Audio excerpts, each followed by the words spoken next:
ama sai pathian ma kunin lo thang trai lalpa kan pathian min hmangai tu vo innia helai hunate nu le pa te len hun kan man don awangin in na lom tu kan sila che voine kan hun mas salama te report te helai hunate an fa te en kol na te an fa te tuam lo man ni dang te kan ngai tha a chuti kara chuan an fa te zai te he an nuna po ne tu an ni za zia te van ram kong an zo mek thua an ma ni hi nget tlata an din thu an au so pui te khan an nun an he hle ti ka sia chu wang chon mi hring hian an nu le pa te hian an fa te ta na an ma mo ber ni an hria chu chan dam an ni hi ania chu wang chon voi ni a po hian kha chan sin kha bo ruak rei lo te an hla an saka la ya an nun khan ni reng se ti hi an tu em ti ka sia chu mi tu tlang thei tur chuan kan tang ho ania chu wangin voi ni a hian in sel tur chuang thiam bik chuang thiam fal bik chuang ti dan thrik kan om chuang lo ani a chan chu a siam tu kan ni lova nang ma siam tu ni wangin nang ma tang lo hi chuan eng ma hi kan thiam na hi om zia a om tak tak thei lo ani thiam na hian kan fa te hi en kol thei ni se en kol dam thei ni se khovela hian thiam na tam tak khovel zong ina azir chu doctorate degree nei po hian kan fa te ang en kol hi an thiam lo ani chuan nang ma lo hi chu be sei tur chung pu hian kan nei tak tak lo ani chu wang chon voi ni a po hian kan local khom hian mi thiama kanin khat lova nang ma kanin khatani ti hi kan puang non le du ani kanin hana adika wangin nang ma min ti dam do na wang po hian i hne na lom thu kan fila se kan fa te dam na chu hi kan dil lo se a nu le pa te dam na te a en kol tu te dam na hi kan ma mo ani chu wang chon voi ni hen kan na tlanga helai hen dam lo kan ni lo wa kan na fe kan ni a en kol tu te po kan na a en kol te po an na a en kol tu in lama lo en kol tu te po kan na fe chu wang chon ti dam tu i suwa kan ron pan se ani i suwa chuan he khovela hian nat na reng to lo van ram a lo thleng to e kat ne effect to e cross a ti chu kan pui ber ni sela ti kan duwa chu wang chon he chung kwa voi ni local te po hian an ho huna chuan tur dang an nei lo i suwa awangin ka fa hi adamang i suwa awangin ka nau hi adamang i suwa awangin ka u nau nu hi adamang ti thei turin voi ni hen chak na thar tu kan duwa chu wang chon voi ni kan phungai khak tur po hian an ma ni ti chak thar ro se kan hun kal tur zong te he na kol ti sungin zong chu min chan dam tu i fa pa i su krista bingin kan nge nin kan di la se amen hun chop malama mang tur kan ya amaro chu he kan hun te report te kan ngai tha ngai khak nom point in ka sia in fa te en kolan ni dan te in ngai tha kha nang mani dan ko ngai tha ka nuam don in ka sia ani mara chu ke chu voinia hian he kan soi tha kan khan helai muna kan nu pui vanal chan himi counselor ni in helai muna oma chu wang son in voinia hian engwangin nge min som ve ti poi ka chia lawa ka soi ve du thung ai ro chu voinia chuan adang dei thung ani voinia hian local khom te hi te kan en sewin chung ko pa ngai tak te thiam na apo kat luk lo tak tur te in nia chung ko le pathian thu apo te upalam te kapi te kapu te kamu chewa voinia in local hianin mi sing ya chuan ka u kapu kapa tur te in nia mara chu liam na tak in le yang ti karing ka tani chu wang chon voinia kan thungai thak hian he muna ka thu ka soi te he muna kan thungai thak hian voinia hian thamuan cheu selati hi ka du em ani voinia hian ka soi du chu ka soi tel sak em chu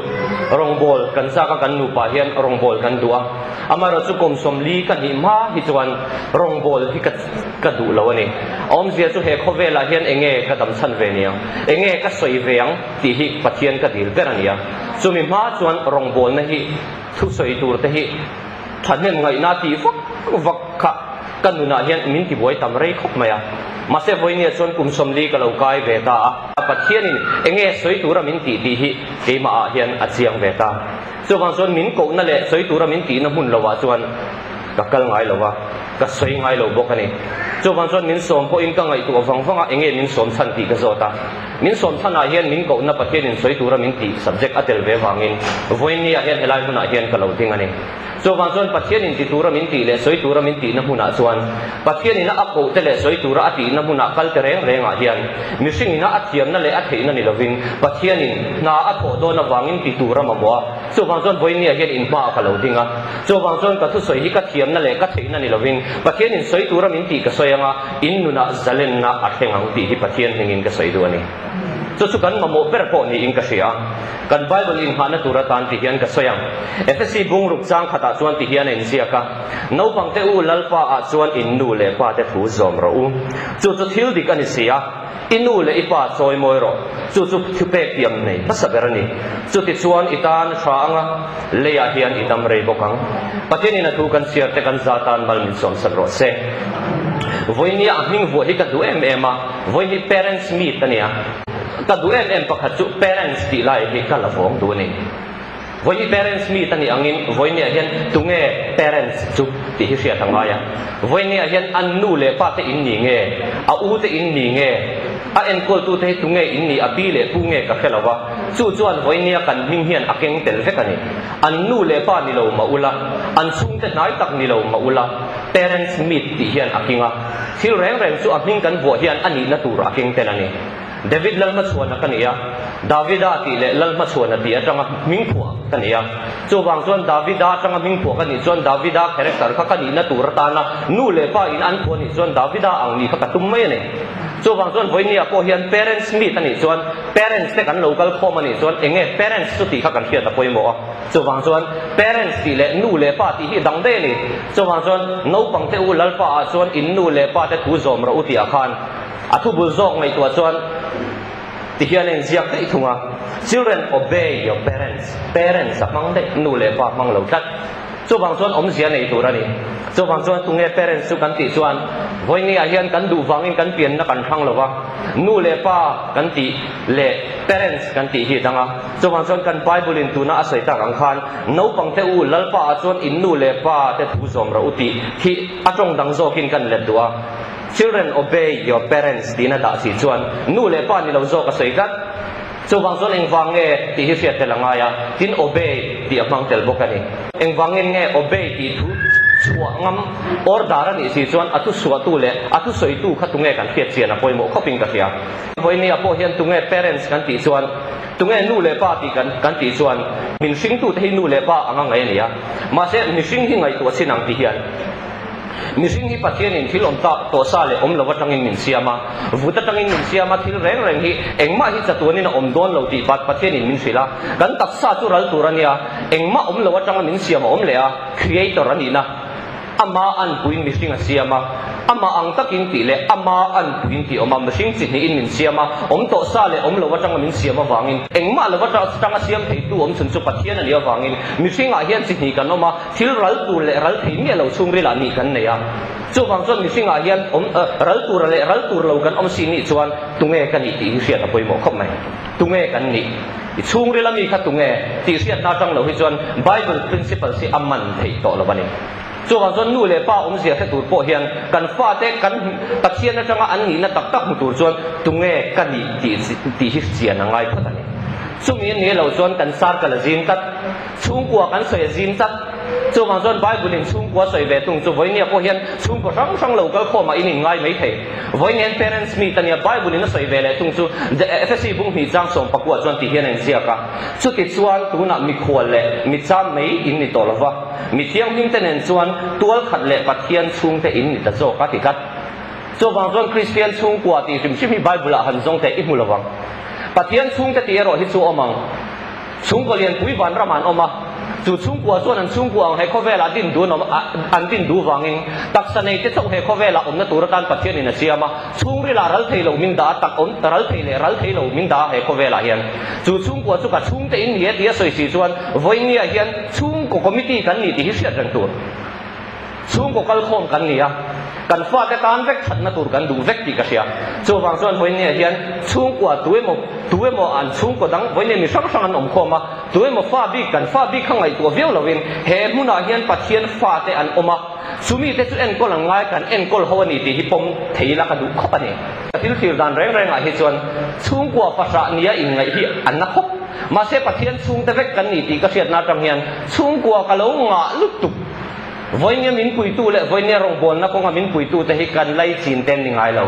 pathian na har tu te hian pathian mi te ve ki min pui na salu tu kani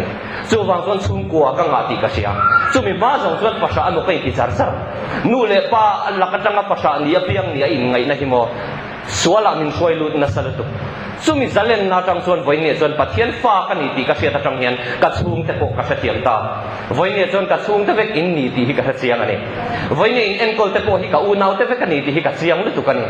so wang chuan voi ne het in fa te chau ron ngai to su helai huna hian in fa ni kher lo in chia chuan ni kher lo po hi pathian fa te vek an ni eng wang nge kan ti chuan an tak sa chu ral the nia an chung re la mi zo ku sai lawan om mi alawan ya fa na yan ni lo pathian fa an ni na hian mo wana chuan mo kanin ang unaw vek kan ni don ti hilali suan soi katani in nei na po om don no ti si chuan ka pathian mangai te en kol kan ni ti hi kan fiat reng ka du tak setani adop le a chuan nu voi nia po hian rui lo ngai ta hi kan tong trai pui na sa em ko than le thalaya po kan tong trai pui na sa ma se ma na tong trai pui ngai ka tho chu mo nu le pa ka tho ni voi nia hian langwa zira na soi chu rui lo ti rui zui pakhat hian mi panga chung kwa a he ati punguran sakpo hian zu kan ruye ati te po hi kan ngai tu chuak hian in karing mi pakhat zui hi chuan eng danga ngai tu lo a rui tur chianga a ngai tu a ba zong chung kwa hian zu hi kan rui ngai na zok tu nge zu rui chuan ruya dam doi rui chuan ruyan chat thatop ma se chat khave lo te hian a ko thei lo menga ti lau reng in an leng chu ka khoya nge ka fa hi omang ti reng in nu le pa biak ina an kan vona an khum na bula thing lo trong trai mi tui ka soi nan lo kun ngai ka mu hian tu nge trong trai pui ngai zo voi niam ni te hian dam lo kan en ko la ka ngai lai hian ke ni chuan voi na local te dam lo zo hian ke ngai ta voi ni pe te hian na kan ne nia kan ril ru hian hiamin na tak satani ti ngai na kan se to si lawa chu ta chia chuan be sei sang kan nei ta min en kol pui tu le be sei sang kan nei na huna kan be sei anga ten lo hian misinga ti ngai na kan sia to lo na a chuan misinga in dem na te in riam na te misinga input ton na lo pianga ni chin lo ka po khan a evidence chu kan to ngal sia ni chu misinga pian chan enge kan ti chuan kan enkol te akan ti ngai na kan se to lo kan mang anga chu chuan pe ton na min siama depression min nei ti ra anxiety nutling an tam lutuk chan hi engwange rui lo wang ani chok pasal te zu lo in to thin sa ani chok engwange kan ti chuan nu hian mo akara hian palai na thok na sal tu kani apa ne hian apa inkar in hau lau renga chong kam che kar la lo ze tum reng nu hian tam tek nei nia ani hawang kan sung ko ani haw le menga avole menga lo ho le ta se ani hawang em ti reng an nu lau thong de te om hi enge kan ti chuan anxiety kan ti te khania lau thong reng an nu ina rem na siam tuma nu heng wang nge bek ina an lam vak kan ti te ngai dua thama tinga nia an mang ang lutuk in tol nan chuan lam tual pa ki om tak lo bek in ba khamo tual sai na tak zalen na tak an nei lo ina an ho le yen tungen ni bek ina an lam lovin bek ina an ma ni an in po chwa ve lo ina kan enge an thi rong bol na ina poi mo lutuk an selasin bek ina nu lam si ti soi te ke chu ka du lo chan tat an na tho hi ro pui ka ti chan tat pa po hian chu thau chu ni voi nia po hian pa hi kan pa tak thei to lo a khan chu mo an pa te hian an fa te en kol na hian ti ngai dan an thiam to lo vok vakin om ziam to si lo hau vakin om ziam to si lo klon top bak tu ti tu rom lo pa po hian mo a fa te leng hol amu thei lo hi ka se chek to ama chuan nun ni thina tu na chuan pa po hi mo an chi ai pa ni na ang kha pa ni so to tak lo ni chu wang chuan kan din hun hian nu le pa ni mo en kol tu thai mo hian min ti thamuang to lo ni chuan kan nu ni hian enge ma mo kan nu ni hian enge ma mo tak ti hi kan zir kan sia chen a poi mo khaping ka sia chu wang chuan voi ni a hian kan chong sai pui tur te zo ki tu nge hemi te voi ni kan nau te kan chong sai pui tian set hian voi ni local te hi chong sai pui ngai na sa kan mang ang na sa mak deu me chu mo voi ne poyan dem the na so hi kan nei ni alo mi tam tak hi addiction ate kan lu ta kan thian te kan u nau te an lu ta eng wangin nge an nu te hian an kan du hian ngati nge an rui theina tur te an pai lu du that le ngati nge pek luan du that le ti hingai tu na lian ani chu eng wange kan ti chuan mo an enkol thiam dan chu mo an tau thong to lu tuka an fa te hi an te lawang an lom na chok ngai tu hin du tok rui lo wanga an lung oya boina siam lo di chuan chumi chu pek tok ba thiam an nei to lo thim thim chumi ba chu ti ngai dan khan thiam to lo thim thim chu wang chuan khua hi hu to amu thei tak tak to lo chu tiang anga min enkol pui thei to lo tu ni chuan thenom te po unau te po kan pu sakhi mai ni chu tiang ding mona chuan nu le pa hi tu na hian kan ting ani enge kan ma mo chu wang chu nu le pa ni chu tiang anga nu le pa ina ngai dan kan nei to sina chuan kan fa te na an ma mo ber an te na ber dam doi po ni se supply mai lo chu ti ngai na to lo sim sim chu tiang din mun na kan din to sina chuan kan nu na hian mo kan fa te hian ning ti a kan fa te hian an duang le tiang am pek top ba kha chu ngai tu na sen thiam dan po kan nei to lawa chu tiang anga ni to chuan kan nu na hian min ti si ai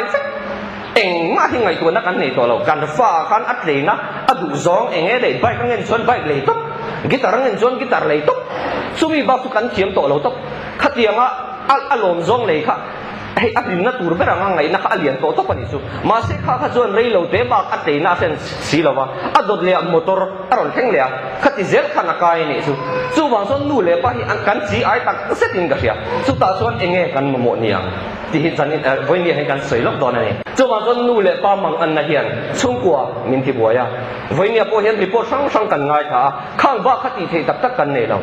khang ba khan en kol theina tak tak hi om lo adot le an lo chuak le nga course ne ni an lo kal le nga khang ang khan kan en kol thei lo zon dik lo anga ngai na omanga kan en kol ba kha thiam dan kan nei si lo zon enge beidon le o tan lo chu hu phur ngoi oi khan kan om le don thi na nia chu wang son voi ni het enge kan ma mo ber ti hi ta poi mo ka ti khop me chu wang son bible in fsc bung luk sang khata khan no pang te u ti amang ma sa pera chu wang son ka soi ta kan khan voi ni po hian no pang rual chu kan ni mi alo ma se bible na soi no pang te ati hi no pang te ni cm ti hi ngai tu thama ching ni chu wang son bible kan siar te no pang la ka tu kan siar re reng in no pang te u ti om son no pang te ta na mo ti ngai tu na hi om ani chu ma se voi ni tu na ka soi ta kan khan ni sing chu tharau kan ni ya tak sa nei chu kan oma no pang sia a soi na tam tak hi bible la om ani chu mo chu wang son voi ni po hian kum som nga kum som ruk ni pathian thu ngai sak mi lo hi aron pian thar chuan mo nu ten hlim ang chaw ni chu wang son bible in pathian in atanga min en na chon kan chung ril nun jok min ela kan ni na jok hi tharau lama ate awangin no pang te u lalpa a chuan in nu le pa te thu zom ro ati chuan children obey your parents di amang chi chuan anuai loka khan aman le chu in nu le pa te thu in nu le pa honor your parents your father and mother tin apang de ni asoi sang khat chu wang son parenting hi apoi mo parenting chu enge kan ti chuan no pang te u children obey your parents chu nge tu ra soi in ti lo chuan ti order om tat eng wange kan ti chuan lalpa a chuan ti telani chu wang chuan nu le pa eng wange nge nu le pa ti aman lo children obey your parents no pang te u lalpa chuan in nu le pa children obey your parents ti chuan in the lord ti da kher nu le pa tam tak hian voi ne kan zir tir tam tak a chuan kan fa te hi mi tam tak ka ngai to thina mi pai ni lo mi fa pan ne ya plak ro no khat te chu enge mi pai ni lo mi plak ro chu nu le pa ina mi pa min zir tir dar ania ma se parents ave tung chuan zom nge tu re ve tung ero chu ta ro in khom ang hiam ti ni dei chu wa chuan bible hian na soi chian chu kan nu le pa min pian tir tu an chula tanga kan pian thu zom 100% zom tur hian min ti lo ti hi bible in min shilani eng wange kan ti chuan pathian thu ne na in mil si lo chuan voi ni hen kan nu le pa te kan fa te zom vek tura kan ti eng wange in fa te zom vek tura an ti hi pathian thu ne na in milem ti hi ngai tu thama tingin ka pia so wa zo nei vai nge obey ti aman san chu i zom nge tura ti ati san chu pathian thu min kai soi tu te thui chu i zom nge tura ni ti an ya wang hian voi nge hen mi tam tak nu le pa ina pathian thu sil ngai lo chon eng vai nge i chen om pa zo ka rin chan eng vai nge counselor zo ka rin chan eng vai nge ko phan up pa tu sei zo ka rin chan kan fa pa hi lo kom te ta trong hi chu enga ma angai to lo kan ti chuan pathian thu hi kan tle man yang em ti hi ngai to thama thingin ka sia so wang son om zong nge tu ifa ina idu chu apathian thu turani ti hi ka soi duani adot le chuan lalpa Lord ti kha manga in the Lord children obey your parents in the Lord Lord chu tunge lalpa chuan ti kha tunge Lord ti chu mo bul pui in ha na landlord ti chuan in nei tu in lua man bek na ti na ni in lua na pa tel lovin in lua kha in luan na pa thu in om chu wang chuan khoweli eng wangin nge kan om ti kan ti chuan pathian wangin kan om Lord ti chuan pathian chu bul pui kan in ha na ni chu wang chuan nu le pa hian enga nge in ha tu fa ta kan en kol donin tu ange tu thu in nge kan en kol tur kan ti chuan Lord bul pui in ha na pathian thuwa kan in hat thin tur ane adot le a chuan obey ti amang eng wangin nge obey nge tur asi ati kan ti chuan pathian hi tu nge kan ti chuan lalani lal rama kan senga pathian hi lalania lal ania engkim ro rel tu lal ram reng a zon lal thu lovin engma ati thei lo lal thu lova iti chuan abuse aniang lal thu lova o i om chuan seminiang lal thu lova nga entina rui lo tu ri ti rui chuan kan rui chuan ara ka kan tela ni mea lal dan lova kan om chuan ara ka kan tel zel ni mai ni chung kwa po lal dan nga kan en lo chuan ara kan tel zel kha ni maya chu wa chuan kan chung kwa hi lal thu angin pathian thu angin kan en kolem ti hi in ngai tu tham tak ring ka sia chu wa chuan lal thu angin a om kan om ngai ni chu wa chuan khovel hi lord aman san chu bul pui in ha na ani awangin eng kim hi kan chung ko en kol dan te kan fa te en kol dan te ke ma ni na thu thuk na kan siam dan zong song hi pathian thu ani turani ti hi voinia kanin ma na atan voinia kan zir thar leila ka du khop mai ne kanin hat thin thoba ma se kan be ton na kan mang an na voinia kan ti thiam lo zong song po hi adot le a chuan in ha na tu tak chu pathiana tho thawani chu wan chuan voinia po en kan fa te hi an dam her lo the an la rui ve si ni mai a dam hun an la ne yang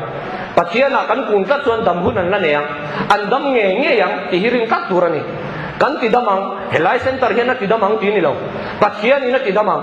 tunun adam lo ni pon ka chong sayang pathian thui ka ko muang adot le a hian bible verse nge da ka soi le nga chu tom dan kan mangang o chu bang chuan voi nge hian beidong reng su pathian hian beidong turin be sei na nei lo turin in siam lo chu bang chuan chung kwa adin reng hi pathian in chung kwa adin reng hi bo be sei na ane wang adin ani chu bang chuan be sei na nei lo wa chung kwa din hai lo chu bang chuan bul pui in ha na poi mo chung kwa pathian ni ai hat tak set chu bang chuan kan chung kwa atangin bul kan chan zel angai ni adot le verse ka chial le ang tin nang ni pa te u in fa te hin ursu lal pa thunun na le sil na chuan en kol zo ra u ti in bible in min silani tin nang ni pa te u in fa te hin ursu la lal pa thunun na le sil na chuan en kol zo ra u ti in bible in min sila tin nang ni pa te u ti in bible in amang kher khera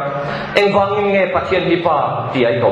eng wangin ka pathian hi ka pa ti ai ko ti hi siat te langai ni eng wangin pa te u ti awangin mi pa hi kanin la vong fo wa ni siat te la wanga soi na hi om fo wa ni ma se pa tak tak le mi pa ni na he chuang si la wa kan soi bol bol hian ni le mi pa tak tak hian ka ti tur ka ti ang ti in zo thama ding ka fia mi pa ni na hi kan siat te langai ni a pathian in khovel adin donin tunge siam masak le adin le thu thun na tunge nei kan ti chuan adamania mo phurna king tu ti na ni kapa iti chuan eng kim bul pui ka ing hana ti na nia chu bang chuan voinia po hian kan chung kwa hian tu te nge kapa min ti tu te nge pa te chu ti sia tangai kan bul pui kan ing hana min ti na angania ing hana ta kan ni en tu nge ing hana ta ken kan bel pui kan fa te tu nge kan en kol te hian kan ko mu ti hi sia ta poi mo ta ti khop mai chu bang chuan nang ni pa te u ati aman chan khera hi ngai tua thamatlinga in fa te ti thing ur su ti na da kher khera chu bang chuan pa ti om sia chu bul bui ing ha na ti ni mai a voinia po hian en kol tu te zinga hian nu le pa in ni lo mai thei pi le pu te point ni ang u le nau te pon mi sang de in u le fa te point en kol ni mai thei ma se ka soi ta ang khan chung ri la khan tu ngen ni tharau kan ni chu bang chuan mei chian mi pat lam ani lo pat chian in hat mi re na chu mei chia po chung ri la pat mi pa ai po mi khong tak tak hi ka pu nem lu tu ka ni chu bang chuan pa ai o tu ni turin mei chia second queen king le queen om chuan lal hi athi to chuan queen hi a ai o tu ni mai ni chu bang chuan mei chia ka ni wangin pasal ka nei to lawa tia beidong reng lo tu pathian in ikuta mo phurna ke to se imo ane chu bang chuan mi pa tak hian pathian ko pui tak ro mi pa ni wang hat pathian na ko lo chuan mi pa ni wangin ti thei bi chuang lo mi pa hian mi pa kan ni wangin eng ma kan ti thei lo pathian tel lo hin chu bang chuan nang poni ko thei pathian ni ko thei mi pa ai poni ko tam zo in kun pe zok in thin chi pe zok mi pa aya mi chak zok mai sia kam nem lo to chu wang chuan chung kwa mi pa pathian ni kun pui tak tak kan tam huna kan ram hi tamang kam mo ani tinga mi pa kan tam huna kan ram hi tamang chu wang chuan mi pa kan chung kwa mo phurtu kan ni ti kan siat tela poi mo eng wangin nge hetaya hian in fa te tin ursu ti fa te om je chu thara wa sin ti na nia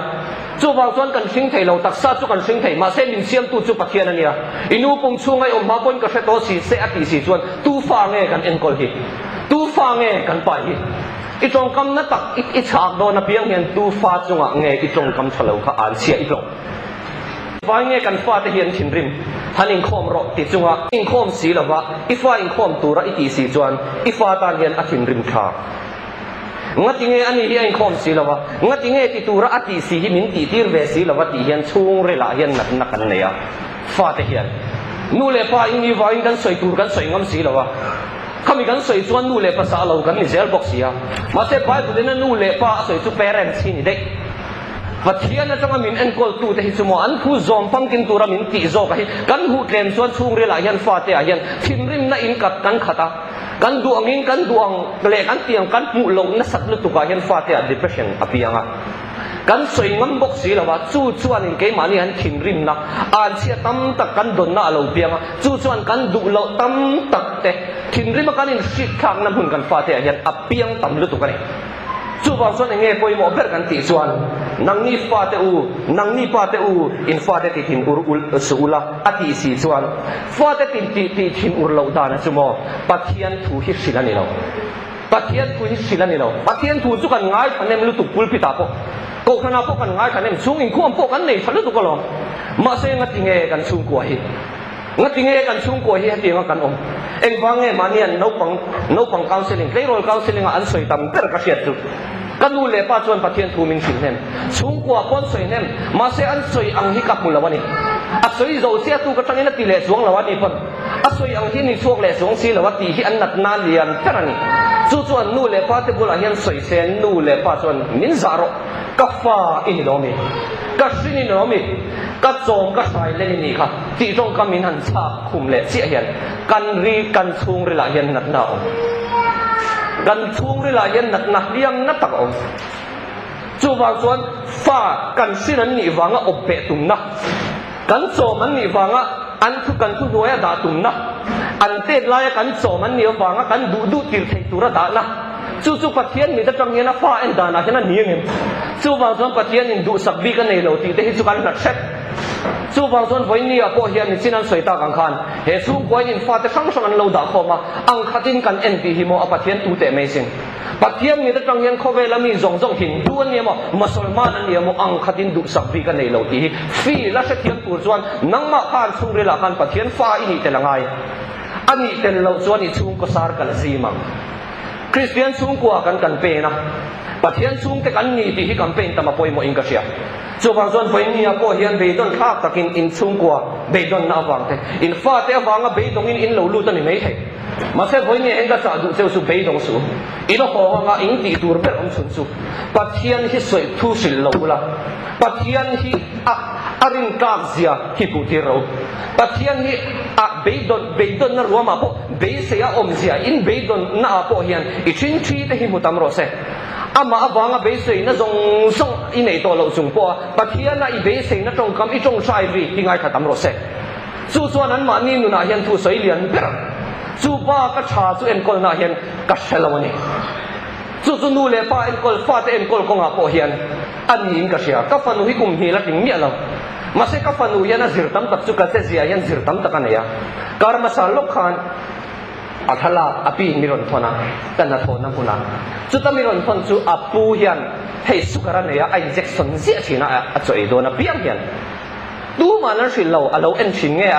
ka shalo mase apu dam doi hetlaya atui zo ka engen amin ka hello siri accident lo zo ka ala adula lima ti hiana da ngalani nấu bang cùng khát lệ thắc có mi khan chút tiếng cho nó thì thấy cắt chú vào xuân Bible mình xin cho mọi sự là gì đâu in pha thấy thu trái xin thế mà in pha thấy thu trái tắc tắc có in tụ thế mà mà sẽ in pha te thu cha in tu hi kan tu hi adiken ti hi ngai tu ngai ni thu cha mà sẽ Bible in min zir tir chu no pang te ulal pa chon in nu le pa te thu zom ro chu thil dik an sia dikhi poimo thil cha chu khobel in a shehem mà sẽ Bible tang chau hian thil dik om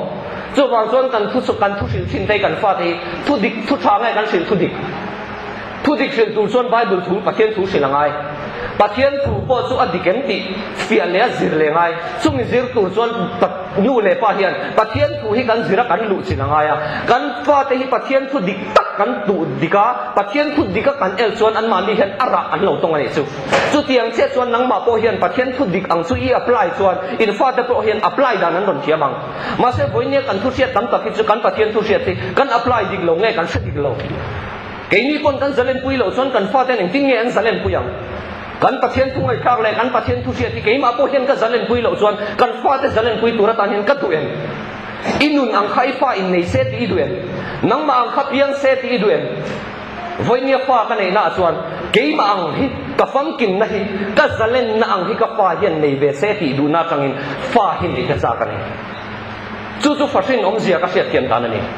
fa nei ngot ka chak lova ke ma ang hi piang ve se ke ma ang zalen na nei hi piang ve se pathian lal ram din tu hi sinila pathian lal ram din om zia fi tu ni la chu tiang ang zia chu ka nei tirang pathian nen in biak po dan ka sir tirang pathian nen relationship ka nei tirang ti hi ka tu pui berani chu wang chona to peratan mishing hian enge ma mo ber in fa te hian enge ma mo ber nang ma hian enge ma mo ber ti in zo china pathian in mishing a siam ma enge siam eden siama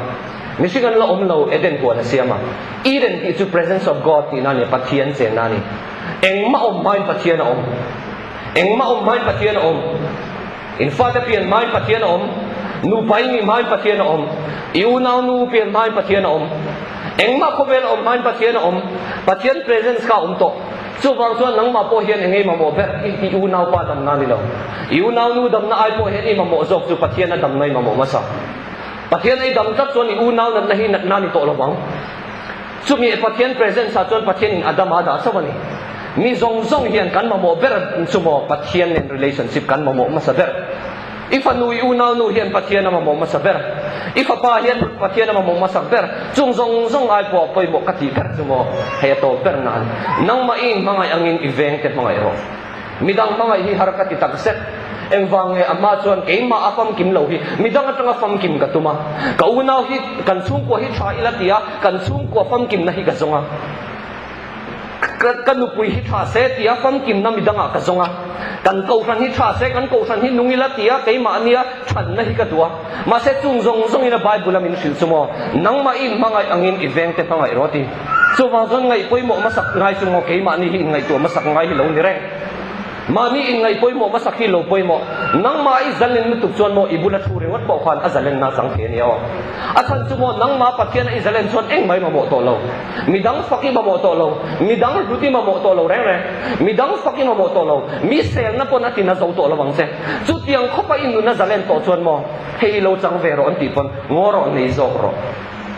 ka fa te hin trong trai pui te o ti ai chuan mo mi dang chung ko trong trai i du to china chuan i chung ko nat na aya mi dang nat na i hulen to china chuan nang ma i fam kim to ti na niang krista fam kim na tak tak i chang to niang chu i chang ti hi ka zo du chani chu tiang i chang lo ni chuan in fa te phut le ta omanga in fa te po hian chu mi chang lo ni ve ka changin nang ma ni a phut le ta oma in phut ton na chang in chung ko siam kan tuma christian chung ko din kan tung ta Christian chung ko chu fam kim thep na changa nun khat pum khat ni na changin pathian chung te lo piang sok ani eng wange pathian chung te kan ti chuan adam ale pathian in relationship na thalu tu ka changian chung ko alo piang ani chu tu ka chung ko tha om lo ani chu mang chuan pathian in chung ko en kon tlang ma saber chu wana oma chung ko lian pui an oma chu voi ni thang hian bo chian na pon ala ti dal velo chu chung ko chu khowela din ti ra tu ma tak sanei le tharau te chunga din na du awangin chu mi hring te min siam than le he vela hian wana an tiang in leimin ti ro se ti wangin van culture hi kan culture ani ti hriat rang turani so ma zon voinia kan num dana te chung kwa kan en kol don chuan pathian thu hi pathian in chung kwa en kol dan pathian ina bible min sil ang hian chung kwa en kol turani chu kan fa te kan unau te po hian an be se le an pu te an mu dunia chu putam se kan unau te hian damang chu ke ma li po kan tamang pathian thu anga kan nun hian kan nun tam mai don ani chu wang chuan voinia hian kan na kan tha buang lo kan mang ang em aniว่าเส้นจงมังอันน่ะจงพวกอาจวนอีส่วนโคสามินเฮสักโตอีส่วนมินตีดำสักโตอินน่าจะจงสุดขมวนินโลอมรสเซเกี่ยมันกัดเนเวกโตทีมวันนั้นยันมินสานี่จงวางส่วนอีส่วนที่น่ะหิโมอารินตากันเนี่ยอีส่วนที่น่ะหิโมอัฐมวนท่ากันเนี่ยจงวางส่วนวันนี้พวกกูทันเตียเร่งชูงะเขาเสนอแต่กันน้องกูทันอ่ะโซเชียลเวิร์กแต่กันรวยกันขมวนปุยโซโลกันฟาดที่รอนจงใจแต่อันนั้นกันให้เรากันเบี้ยดงอุปาเตยติเงี้ยมินโกงไงเราเร่งเฮียเฮียนั่นนี่สุจงอันเบย์ดนสินะพอจนหมดปัจเจียนะเบย์เสนาคัดตัดตูรินวันนี้ชุ่มกว่าเราก็จงแต่ละลิส่วนอินซาวาอินขมวนนะอินขมวนเจ้ารสเซอีส่วนที่ดำเวกเจ้ารสเซปัจเจียนมาปุนิลเราจงชายังแล้วพอกันปัจเจียนมินมังไอตูนหุ่นทุกันสวยตากะแต่การนู่เลยป่าแต่ให้กันเด่นแรงเราวันนี้เปรนปัจเจียนทัวกันสวยตักแต่อันนี้มาใช้ปัจเจียนทัวกันมูเทสีเราแต่ให้มูเทไม่นี่เราเห็นกันเบย์ตรงฉินไม่เนี่ยวันนี้กองธนาลอยนั่นนี่เด็กนังมาปนเอานัสลุตุกเจมาใช้กันดูหุ่นที่เราแข่งเราเห็นนังส่วนข้าสามเราแข่งไงโดนวังตีมินเตียงนี่มาแข่งนะฮะกันเบย์ตรงฉินไม่เนี่ยจวนส่วนวันนี้มีแต่พวกเฮียนนังมาหิ้งหักที่ตุรินจักในอินทัวมังเจอีกคราววิ่งที่จักและอีกคราวทัวนัจักตักเกียนนังมันอีโอเปร่งนี่ที่อันมาเนี่ยปวดตุทาร์เลียงเจวันนี้กันทุกสิ่งที่เฮียนทำวันโจลวังไม่ใช่กันเอ็นจวนทำวันโจลวันนี้มาใช่อีทัวเราที่จวนทำวันโจติกระเชียจวนส่วนสิ่งแรงมีเบย์ดงตักแต่มังอันตักแต่เบย์เสียตัวอมโตลว่าพวกอีทัวเฮียนเบย์เสียนัทราเราเป็กเนี่ยจวนวันนี้กันอุณาวแต่กันนูเลปาเทียนขมวนนัทราวันนี้โลกัลเทียนขมวนนัทราอิสวามินโลจังโรเซวันนี้อันนั้นจงส่งแต่อิสวาคริสต์มินอิสวาคริสต์บวกนับวัวจนมินตีดำตัววังอินมังอันนั้นแต่เบย์ต้นนั้นแต่จงส่งอิสวาคริสต์มินวันนี้เห็นในอินอมโรเซวันนี้เห็นเบย์ต้นแต่จงส่งอิสวาคริสต์มินขมวนโรเซวันนี้กันหุ่นกันเลยเซลตัวแต่จนนัวดิสคัชชันกันในตัวจงส่งแต่พอชุ่มพวกคอมมิตี้กันนี่อังอินพุตตั้งตะกินอินพุตต้นลวินชัดน่าดูจะเวกกันเนี่ยอีฟ้าแต่เอ็นกอลเวกกันเนี่ยอีฟ้าแต่ชัดน่าดูเวกกันเนี่ยส่วนส่วนอินพุตักเละอินเนลตะกะเฮโปรแกรมแต่ที่อักเซลเทนัตุรินกันหุ่นจงส่งแต่เนี่ยนักคนที่ส่งอินจงสมินสันดังตูอีฟ้าอิสุคริสต์มินกันเงินกันดีละเซอาเมน